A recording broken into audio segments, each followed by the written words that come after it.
Haryana staff selection commission का हम एक नोटिफिकेशन देखेंगे। ये नोटिफिकेशन 6000 पदों पर होने वाली वैकेंसी से रिलेटेड होगा। देखिए, ये जो 6000 पद हैं, ये मेल कांस्टेबल और फीमेल कांस्टेबल में डिवाइड किए गए हैं। तो यहाँ पर जो फीमेल है, फीमेल के लिए केवल 1000 ही पोस्ट है, और जो मेल है, मेल के लिए 5000 पोस्ट निकली हुई हैं। अब जरा हम कुछ इंपॉर्टेंट डेट के बारे में देख लेते हैं। देखिए, आप अपना आवेदन कब से कर सकते हो? आवेदन करने की जो डेट है वो 20 फरवरी 2024 है, और लास्ट डेट कब है? देखिए, 21 मार्च 2024 इसकी लास्ट डेट है जब आप अपना ये जो फॉर्म सबमिट कर सकते हो।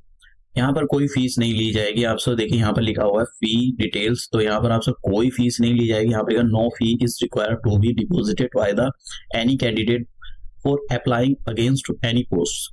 तो इसमें यहाँ पर कोई भी आपसे फीस वगैरह नहीं ली जाएगी। अगर आप कहीं फॉर्म साइबर कैफे या कहीं भी भरवाने के लिए जाते हो तो उस पर कोई फीस नहीं है। समझ गए आप? कभी वो आपसे पैसे कोई ठग ले।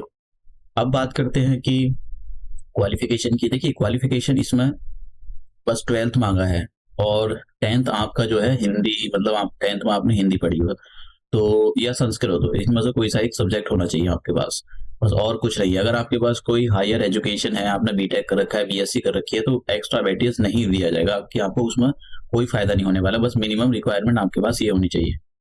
अब बात करते हैं एज। देखिए, एज जो है 18 से 25 साल के बीच में आपकी होनी चाहिए, और आपकी एज की कैलकुलेशन 1 फरवरी 2024 के अकॉर्डिंग की जाएगी। मतलब 1 फरवरी 2024 के अकॉर्डिंग ही आपकी एज को ये चेक किया जाएगा कि आप 25 साल से ज्यादा नहीं हो, या फिर 18 साल से तो कम नहीं हो। अगर ज्यादा हुए तो आपको 3 साल का एज रिलैक्सेशन दिया जाएगा। यहाँ पे लिखा है 3 years relaxation beyond the prescribed respective upper as. मतलब आप किसी भी कैंडिडेट, किसी भी कैटेगरी से, ऑल कैटेगरीज, आप किसी भी कैटेगरीज हैं तो आपको 3 साल का एज रिलैक्सेशन दिया जाएगा। ये एक्स सर्विसमैन के लिए अलग दिया जाएगा। अब यहाँ पर बात कर लेते हैं कि एग्जाम। देखिए, आपका जो एग्जाम होगा वो 3 पार्ट में होगा।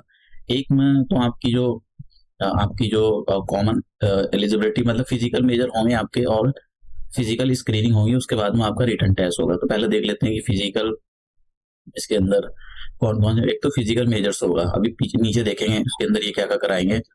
ये क्वालिफाइंग नेचर का होगा, मतलब उसी का, आपको पुलिस में जा रहे हो तो आपको फिजिकल स्टैंडर्ड्स तो वो सारी चीजें चेक करती हैं।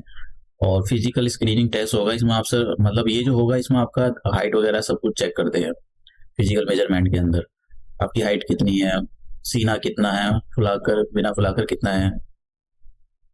और फिजिकल स्क्रीन टेस्ट के अंदर आप देखिए, मेल कैंडिडेट को जो है 2.5 किलोमीटर 12 मिनट में दौड़ना होगा। अगर वो 12 मिनट में नहीं दौड़ पाया तो वो डिस्क्वालीफाइड हो जाएगा। और फीमेल के लिए 1 किलोमीटर 6 मिनट में दौड़ना होगा, और जो एक्स सर्विसमैन है उनके लिए 1 किलोमीटर 5 मिनट में उनको दौड़ लगानी होगी। ये दोनों के दोनों, एक तो ये फिजिकल स्क्रीनिंग टेस्ट और ये जो फिजिकल मेजरमेंट टेस्ट, ये सब क्वालिफाइंग नेचर के दोनों के दोनों। अब बात करते हैं जो आपका रिटर्न टेस्ट होगा। देखिए, रिटर्न टेस्ट आपका इसमें बोला गया है कि जो रिटर्न टेस्ट होगा, और एक अगर आपके पास कोई एडिशनल, मतलब अपना एनसीसी का सर्टिफिकेट ले रखा है, या आप सोशियो इकोनॉमिक क्राइटेरिया, मतलब आप करीब हो तो उसके अंदर ले रखा है, तो आपको थोड़ा सा वेटेज मिल जाएगा। कैसे? जैसे अगर आपको मान लो पेपर जो होएगा, उसको, जो आपका रिटर्न टेस्ट होगा उसको 94.5% का वेटेज दिया जाएगा। ठीक है, मतलब आपका जितना भी होगा उसको। और इसके अंदर मल्टीपल चॉइस के क्वेश्चन होंगे। एक, मतलब हर एक क्वेश्चन इक्वल मार्क्स का होगा। हाँ, निगेटिव मार्किंग नहीं है यहाँ पर, कहीं भी कोई भी निगेटिव मार्किंग नहीं होगी। आप, और पेपर हिंदी इंग्लिश दोनों के अंदर आएगा।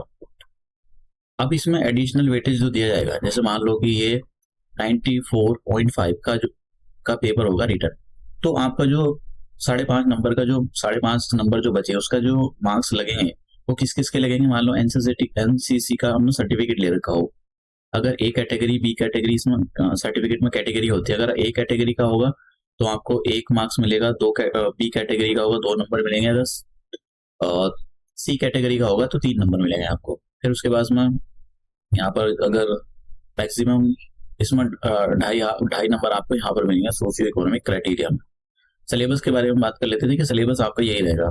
इसके अंदर यहाँ पर दिया गया general reasoning, mental aptitude, numerical ability, agriculture, animal husbandry and other related trade. There will be at least 10% 20% question relating to the basic knowledge of the computer. देखिए कंप्यूटर से भी आएंगे। At least 20% question relating to the basic knowledge about the Haryana, तो हरियाणा से भी question पूछे जाएंगे। The standard of the question shall be expected of an educated person having the, मतलब आपको 10+2 की नॉलेज का लेवल का क्वेश्चन होगा, मतलब इतना हार्ड भी नहीं होगा। अब पैटर्न यहाँ पर देखिए, आपका जो एग्जाम होगा वो MR सीट पर होगा, मतलब कंप्यूटर बेस्ड एग्जाम नहीं होगा। और नंबर ऑफ क्वेश्चन आपके 100 रहेंगे, और यहाँ पर हर एक क्वेश्चन को जो है वेटेज है, हर एक जो क्वेश्चन होगा उसको आपको मार्क्स मिलेंगे 0.945, इतने मार्क्स आपको हर एक क्वेश्चन के ठीक करने पर मिलेंगे। नेगेटिव मार्किंग नहीं होगी जैसे मैंने कहा। और यहाँ पर जो टोटल टाइम होगा आपका 105 मिनट आपको मिल जाएंगे यहाँ पर टोटल टाइम जो होगा। और यहाँ पर ये आपको जिनको पढ़ना है वो यहाँ पर सोशियो इकोनॉमिक क्राइटेरिया को देख सकते हैं।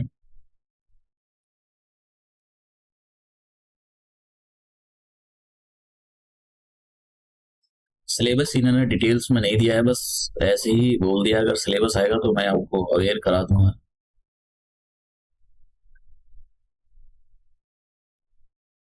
और तो इसमें ऐसा कुछ है नहीं, फीस वगैरह नहीं है। अगर हाँ आपने कोई झोल झाल किया या मिसकंडक्ट किया तो आपको ये बैन कर देंगे। अलग अलग यहाँ पर दे रखे हैं 5 साल 2 साल। और यहाँ पर ये सर्टिफिकेट है जो आपको जिस भी फॉर्मेट में बनवाने हैं उसका फॉर्मेट दे रखा हो। जैसे यहाँ पर income and the asset certificate दे रखा है, इकोनॉमिकली वीकर सेक्शन के लिए हो, तो आपको जिस फॉर्मेट में बनाना है उन्होंने यहाँ पर फॉर्मेट दिया हो, इस फॉर्मेट में आपका ये बना हुआ होना चाहिए। और तो इसके अंदर ऐसी कोई इंपॉर्टेंट इंफॉर्मेशन नहीं है, ये सारी इंफॉर्मेशन। तो अभी फॉर्म अपने जो है आप नहीं भर सकते हो, क्योंकि अभी 20 तारीख से आप अपने फॉर्म अप्लाई कर सकते हो।